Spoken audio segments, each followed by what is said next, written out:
Electroceuticals and microcurrent therapy is also approved for use as a pain device. Some specific cases would be chronic arthritis. We can actually use it through a degenerative arthritic joint, one that has a lot of exostosis, that bone that's laid down where it shouldn't be. You can use it in referred pain, like a radiculopathy, where there might be pain in the neck that is radiating down the leg. We've used it for phantom limb pain, just like with people. If you lose an arm, animals can lose a leg, it still feels like it's there, which initially creates a real problem in figuring out how to walk, because they want to use that leg, which then they're going to stumble because the leg's not there.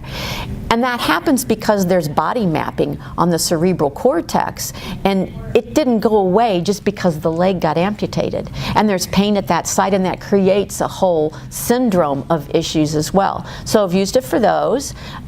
Just any situation you can have post-operative pain. You can have it from a cruciate repair. You can have from chronic pain. And the reason that chronic anything exists, so you could have chronic pain in your liver, you could have chronic lung problems, you can have the chronic arthritis. The reason that it persists is because when it stays there for a long time, there's a lot of resistance built up in that tissue. You get extra layers built around it, there's scar tissue, there's adhesions, and electricity is like a lazy person.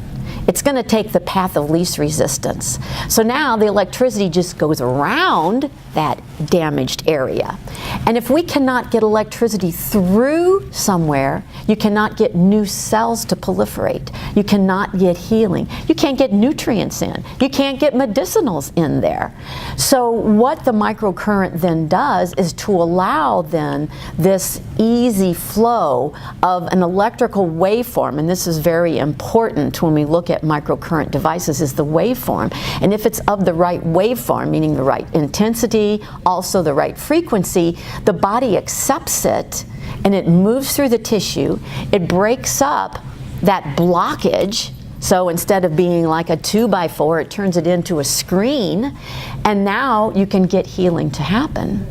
So microcurrent devices, part of the ability to address pain is that it actually does change the parameters of that environment.